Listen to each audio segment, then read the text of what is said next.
করতে হয়, কখনো এই তারা নিজেরা ক্ষমতায় ইন্টারভেন করে, কখনো ক্ষমতা দখল করে, আবার গণতন্ত্র ফেরত আনে। এবং বাংলাদেশের এই রাজনীতিতে কোনো না কোনোভাবে তাদেরকে টেনে আনা হয় ইন্টারভেন করার জন্য।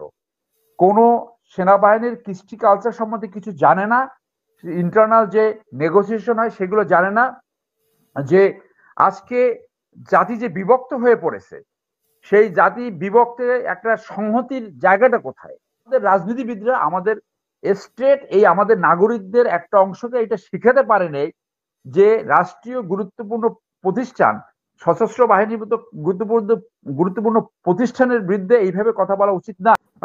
দেখুন, সেনাবাহিনী একটি রাষ্ট্রীয় গুরুত্বপূর্ণ প্রতিষ্ঠান যারা দেশের নিরাপত্তা সার্বভৌমত্ব রক্ষার্থে কাজ করে। তারা কোন উজবুক কোন স্টুপিড কি কথা বলল সেইটা সবগুলো যদি রিয়াক্ট করে, তাহলে সেনাবাহিনীর অবস্থান থাকে না, বা সেনাবাহিনী এগুলা ইন্টারভেন করেও না।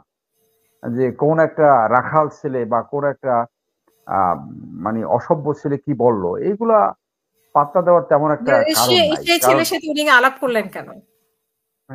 না, আলাপ করছে সেটা তার ম্যাগনামিনিটি, সেটা তার মহত্বতা। জেনারেল ওয়াকারের একটা গুণ আছে, সে গুণটা হলো যে উনি যতটুকু সম্ভব অ্যাকোমোডেট করতে চায়। মানে আমাদের মধ্যে এত ব্যস্ততার ভিতরে, আমি অন্য একটা আলোচনায় বলছিলাম যে আমি একটা ছোট মেসেজ পাঠাইছিলাম। আমাদের সাথে তো সেই দীর্ঘ সিন্স কমিশন, আমি 1988-এ তখন থেকে স্যারের সাথে আমাদের পরিচয়, এবং যারা এখন জেনারেল আছে অনেকের সাথে আমাদের অত্যন্ত ঘনিষ্ঠ সম্পর্ক, এবং প্রত্যেকের ভিতরের খবর জানি, যেহেতু আমি সেনাবাহিনীতে 20 বছর চাকরি করেছি। তো উনি অত্যন্ত কুল অ্যান্ড কাম একজন অফিসার, এবং very judicious and a practising Muslim. তো আমি একটা মেসেজ পাঠাতে উনি আমাকে সরাসরি ফোন দিয়েছে, তখন আমি একটা মিটিং এর ভিতরে আমি কথা বলতে পারি নাই। পরে আমি কথা বলেছি অন্য একটা অকেশনে, আমি ওনাকে কল করেছিলাম।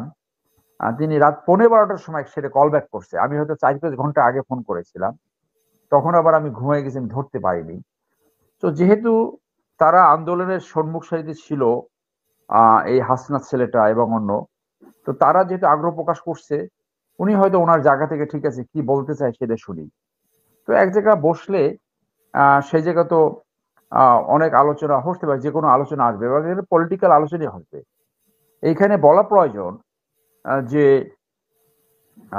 বাংলাদেশে 1900 এই এই 54 বছর মানে স্বাধীনতা 54 বছরে আমাদের দুর্বৃত্তায়িত রাজনীতি বারংবার দেশটাকে বিপদে ফেলেছে, জনগণকে বিপদে ফেলেছে, গণতন্ত্র নষ্ট করছে, সুশাসন নষ্ট করেছে, সার্বভৌমত্বের উপর হুমকি সৃষ্টি করেছে।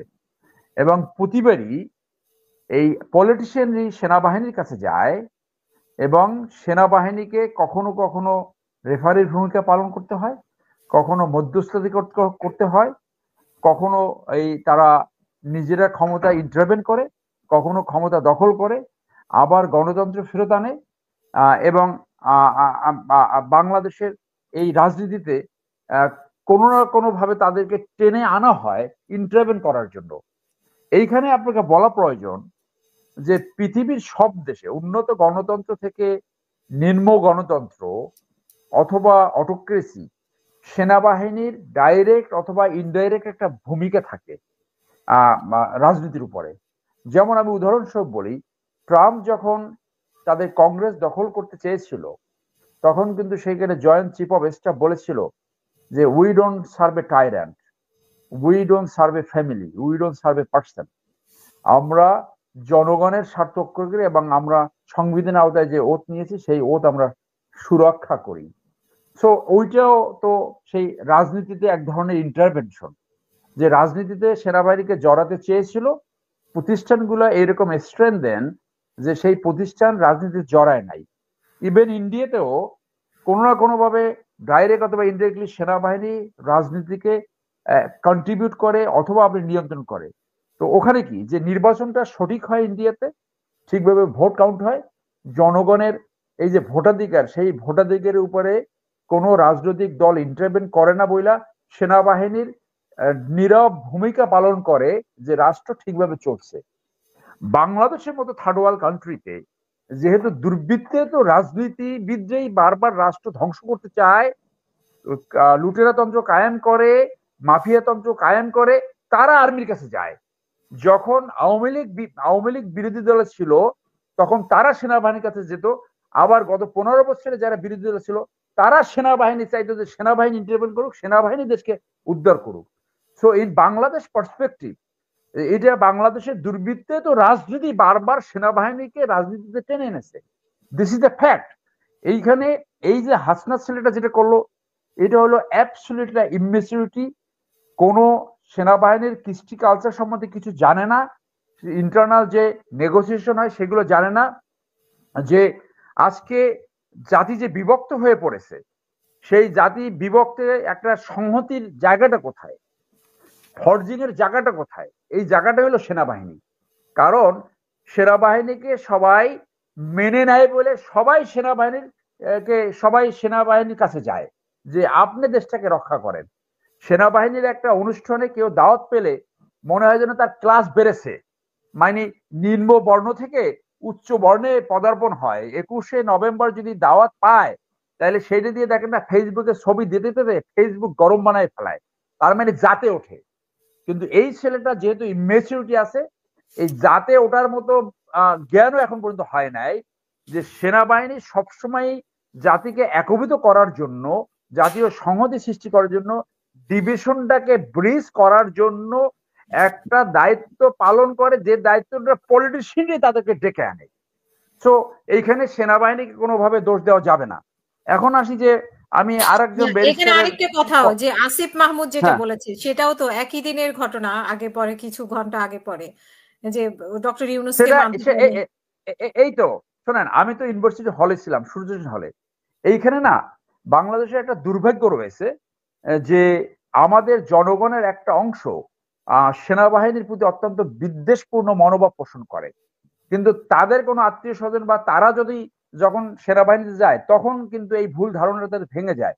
তো পৃথিবীর অন্য কোনো দেশে দেখবেন না যে ছাত্ররা, দেশের নাগরিকরা সেনাবাহিনীকে নিয়ে এইভাবে বিদ্বেষ পোষণ করে।